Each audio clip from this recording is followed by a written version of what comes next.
I am Ferdinand Marcos, and I am the President of the Republic of the Philippines.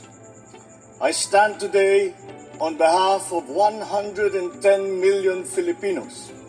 The threat has grown, and since the threat has grown, we must do more to defend our territory. And so maybe perhaps that's what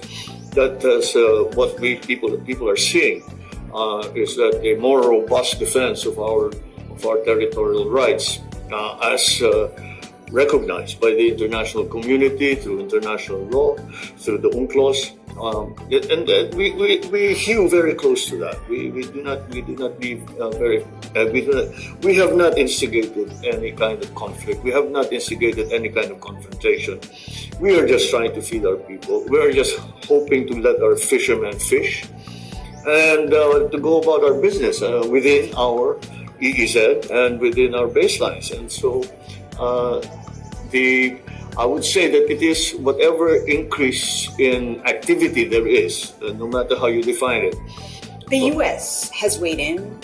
It constantly points to Article 5 of the Mutual Defense Agreement, which was signed in 1951.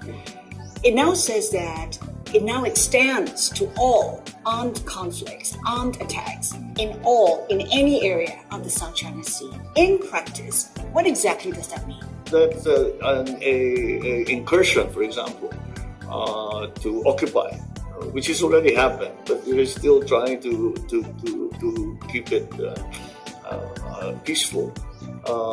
But you see, we avoid, as I said, we think about peace in the national interest. It does not serve any purpose to heighten tensions. To say, okay, I am invoking now the Mutual Defense Treaty. And that I don't think anyone wants that, unless, you've asked a very difficult question here. Unless the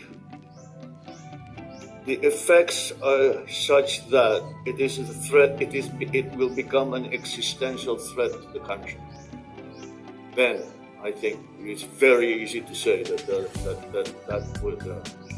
would trigger the Mutual Defense Treaty, the agreement between the United States and the Philippines. How confident are you about U.S. support? How far do you think the U.S. would go to support the Philippines in the South China Sea? Well, thus far, we can say that the United States has been certainly very supportive in every way, and it has the United States has really shown that it takes very seriously these agreements that we have, and so, but it is dangerous for one to think in terms of when something goes wrong, we'll run to Big Brother. That's not the way we treat it at all. I say we do this for ourselves. We do this because we feel that we have to do it, and it's not at the behest of the United States. Just to follow up on that, how confident are you the U.S. is willing to go to war with China over a disputed reef in the South China Sea? Oh God! How far is the U.S. prepared to go? What are your talks suggesting to you? Well, I really, we would to take a step back from that question is that is precisely what we want to avoid. We want to do everything we possibly can, together with our partners and allies, to avoid that situation whatsoever. This is not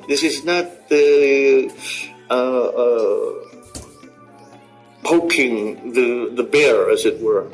We are trying to do quite the opposite. We are trying to keep things at the manageable level, to continue the dialogues, whatever they are, at every level.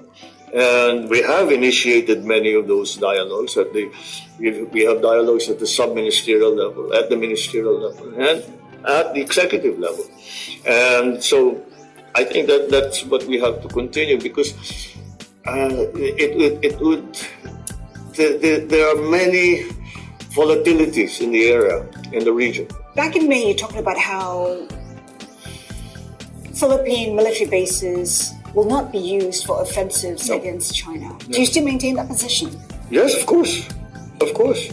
We have no interest in attacking anything or anyone. Not at all. That is the furthest thing from our mind. No, we would not allow that. Unless we're at war, perhaps, but that's why we want to keep away from that situation as much as we can for and maintain that. Maybe you could describe it as an uneasy peace, but it's peace nonetheless. You're sitting on one of the fastest growing countries in Asia. Is that sustainable? Can you achieve 6.5% to 7.5% growth for the year, for instance? Narinig niyo yun, guys? I think so. I think much of the policies that we've taken on are really to spur growth. That's the most important part, because Fastest growing it is the only growth that will pull us out South of Asia. the morass that was left after the pandemic. Even in terms of debt ratios, even in terms of unemployment, even in terms of inflation, it really is growth. That seems to be the key. Is it sustainable if we continue down this road? If we defend all of the things that we are doing? I believe it is. I believe it is. If we are also agile in terms of responding to the shocks that come up from the outside.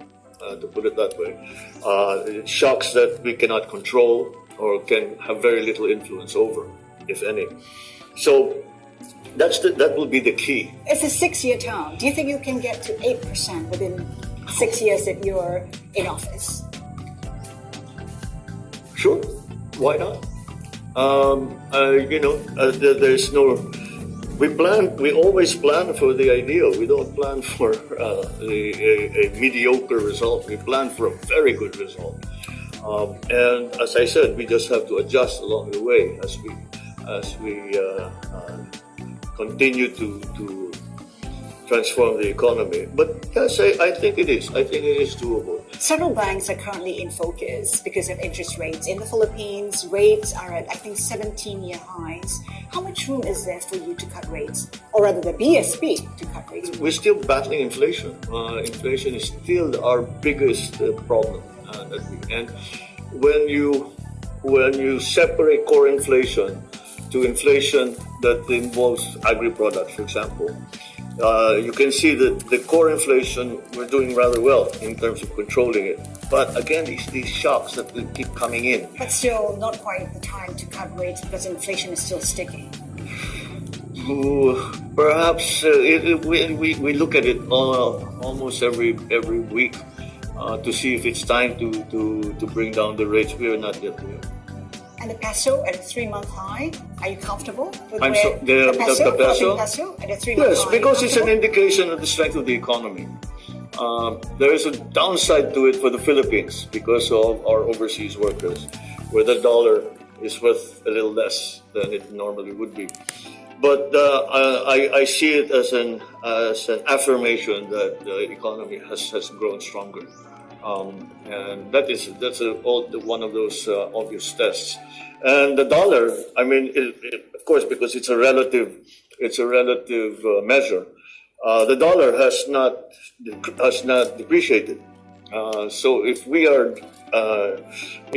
the value of the peso is increasing, then that is a good indication that again the economy has gained strength.